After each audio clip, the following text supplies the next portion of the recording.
bicycle accident and ended up in the hospital for 3 weeks in a coma with a traumatic brain injury.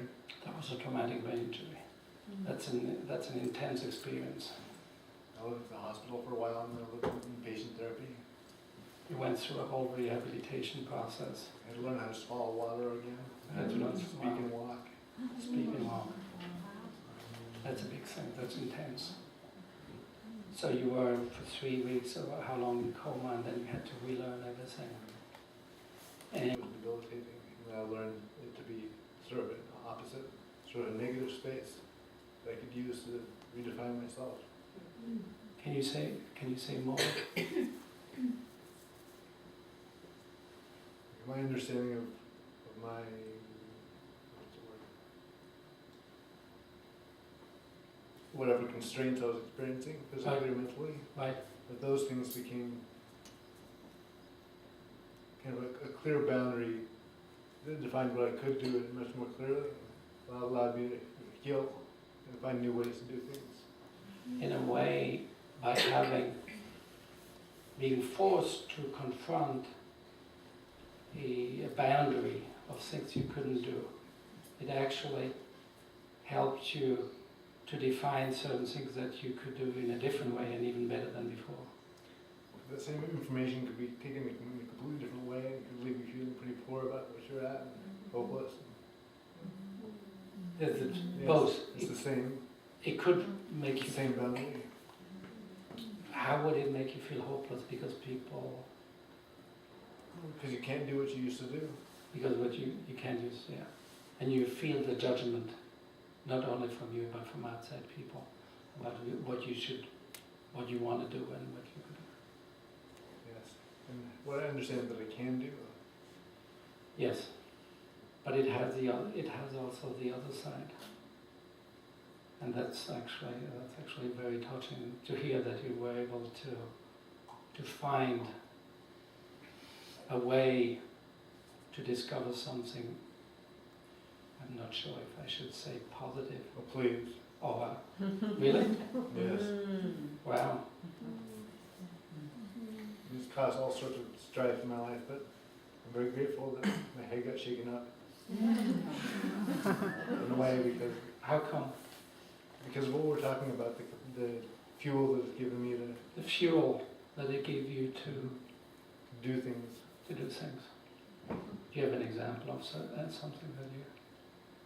I played the piano for 25 years before the accident. You know that. Just in going back and relearning that and attaching my hand to my brain. And I'm a little bit of a musician too, and I know you play the saxophone too. And so that was a big part of our work in a way, to refine and appreciate the new quality in your music. Yes. It developed a whole different quality. Yeah, I didn't heal. I had to remake all the connections in some other way. You had to remake them in another way. But it was your music. You really developed that music, that different type of music. It's a totally new relationship between my body and my ear. There's never been before. Different relation between the body and your ear. Wow. And the brain injury is a really great opportunity to learn in that. It's amazing. It's amazing. It's actually quite touching. Because I imagine, I know from working with you how real the other side is too. The pain and the hopelessness around it. But for you to be able to have it, it's quite a... It wasn't always like that either. I certainly felt the boundaries in a negative way. Yes. For a long time. For a long time. I do know. I feel it a way, and that's why I asked you actually to come. I do feel, and that's something I don't know if, I think I've told you, that in many ways you've been my teacher. I'm really touched. It's been really valuable for me to talk to these things over with you. You always ask the right questions.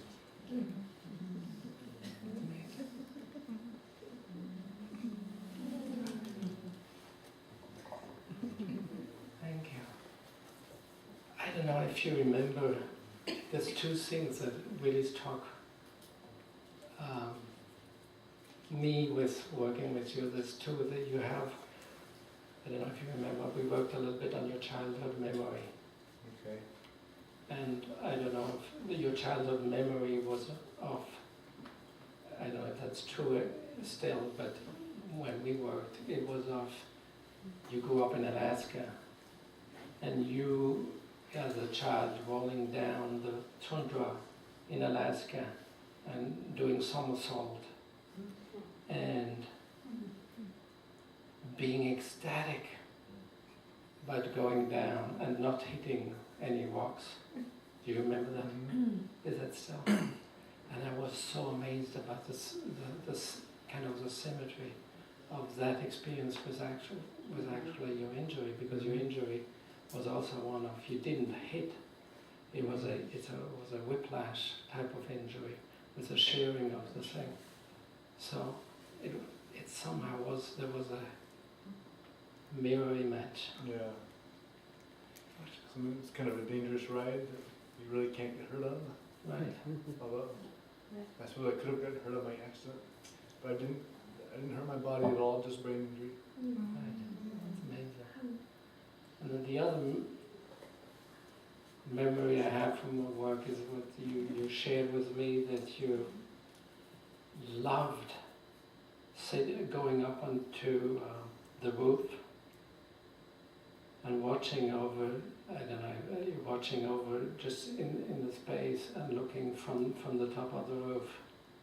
Do you remember that?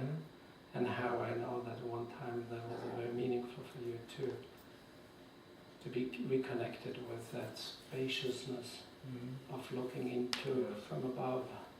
And that was an aspect of your process. Right? I don't know why I did share that, because I felt somehow connected to that. Is there anything else you wanted to share? Not that I can think. Thank you, Robert. Thank you. Thank you for coming. Congratulations. Thank